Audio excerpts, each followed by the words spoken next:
हम तो कोई स्पेकुलेट नहीं करेंगे कि ये हवाला सही है या नहीं है, जो इस्तीफ़ा उन्होंने दिया है।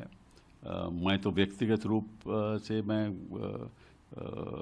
खुश नहीं हूँ कि मैं जब पार्लियामेंट जाऊँगा तो उनको नहीं देखूँगा, क्योंकि मेरे उनके साथ संबंध बड़े वर्षों से हैं और बड़े अच्छे अच्छे संबंध रहे, पारिवारिक संबंध रहे।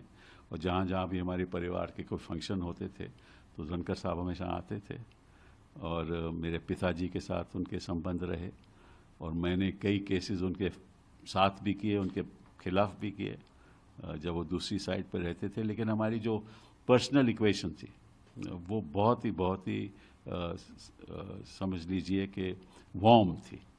हाँ, और आई विल मिस हिम, क्योंकि जो भी कहो धनखड़ साहब का एक व्यू पॉइंट हमेशा रहता था जो अक्सर पब्लिक में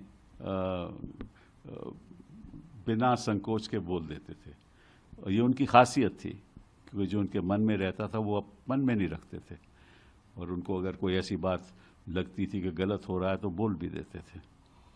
और हमेशा हाउस में बैठकर कहते थे कि विपक्ष को और सत्ता पक्ष को एक मत से आगे बढ़ना चाहिए, क्योंकि बात सवाल देश का होता है। वो बात भी सही है, लेकिन हर एक का नज़रिया अलग अलग होता है, तो कई बार हाउस भी नहीं चलता था।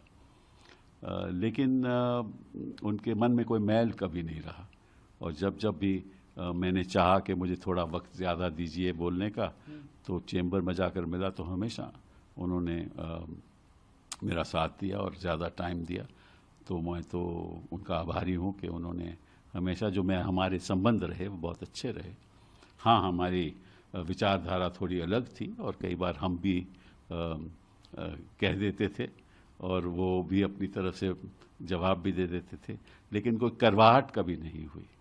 और मुझे दुख है कि अगली बार जब मैं जाऊंगा राज्यसभा तो वहाँ उस चेयर पे नहीं होंगे। लेकिन जिस तरह से वो चेयर पे अपनी बात रखते थे और जितने प्रोएक्टिव वो थे, शायद ही कोई चेयरमैन इतिहास में, हिंदुस्तान के इतिहास में उतना प्रोएक्टिव रहा हो।